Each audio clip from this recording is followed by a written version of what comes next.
believe him, to trust him. So he uses the word faith. So when we say we need to trust God, we're saying have faith in God.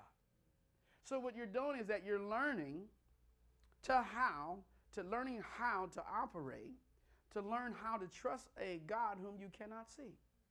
And it takes time for that, but the time is not based on history. You know, it doesn't matter if your granddaddy, your grandmama, your whoever spent time in church. You learn by fruit. You don't learn by mouth. You know, you got to see the fruit that absolutely affects humanity. Because you can have some people that you really love, and their language only affects their culture. And yet they're in church and but it's only one culture. And that's not really the fruit that God's trying to produce. You know, he's trying to affect humanity.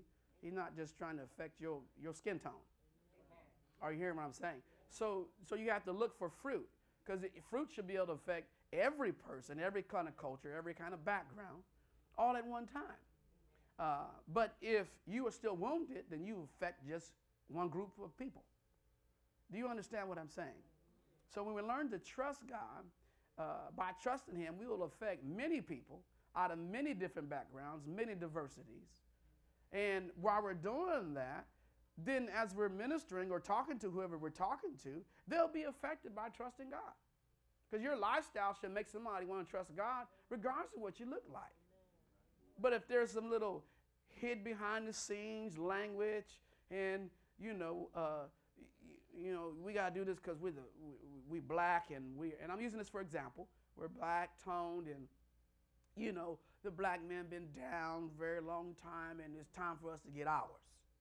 And then from there you go on talking about the gospel. Well, you're a wounded person because you believe the wrong type of history. And it's really, and I'd like to share this in the content of trusting, because I want people to understand that I'm not opposed to people that have done great things on a civil level, social level.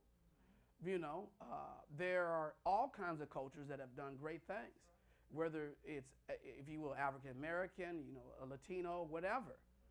But there's not one specific group that has done such a great thing that without an individual, this thing would have took place. There's things that the Incas did. Amen. I'm a 5th generation Cherokee Indian. I have that on the inside of me. There's great things that, the Indians did.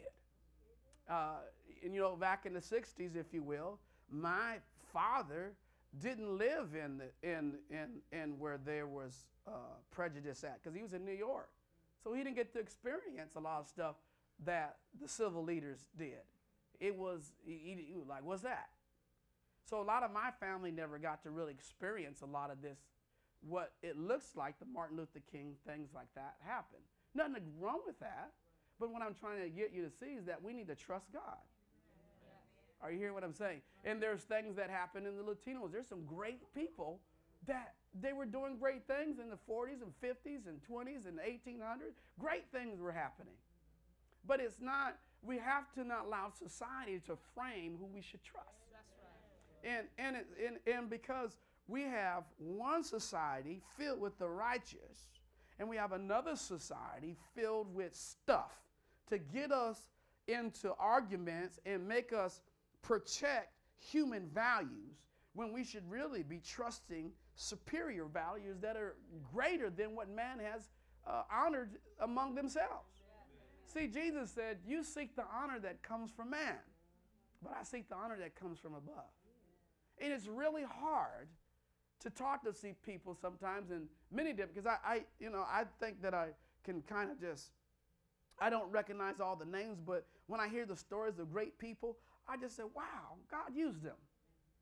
Doesn't matter what they did, God used them. But in our churches, what's intertwined in the hearts of men is this little spirit called division that tries to divide the church based on silent culture opinions. And God he's not into that. And that's what shuts down the love of God from really flowing through the body of Christ. Can you imagine if we could just sit transparent, and the only thing that we really care about, the only thing that we really learn to adore is just loving what God has already said about his word. Some parents grew up in the Great Depression. But they don't go around, and just being angry at everybody because of what they had experienced. Some people have grew up in certain parts of the world and experienced a lot of different things.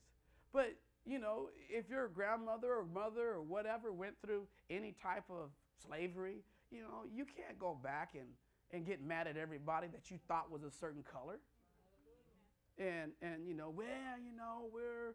we're this person. It got so bad that even the Congress had to call you African American because you're so sold out being from Africa. I'm not from Africa. But since we argued the point so bad, they had to label us African American because everybody wanted to say they was from Africa. Well, if that's the case, everybody from Africa. Because Adam came from Africa. If you really want to, everybody just get mad, get mad if you want to. I don't care. I don't care where we're from, as long as I can eat, sleep, and pray. Are you hearing what I'm saying? But you go back and you look at these scenarios, but we got to stop protecting human values and start protecting godly values.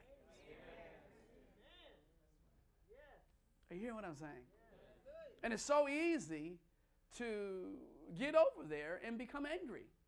You can get angry if you want to over a skin tone. But I can guarantee you, I was in London, and I saw these, if you will, you would in your mind you would call them Oriental or Chinese or Japanese, or they were in between that look of a people, and so you're figuring their language is going to reflect that. And then I saw the little girl walk up at the coffee place, and she's Oriental, and she looks up at her mommy, and she looks up, and when she looks up at her mom, she begins to speak to her mom, and she goes, "Mommy." There was no Japanese language. There was no any other language. It was, "Mommy, Mommy, can I have some candy, Mommy?"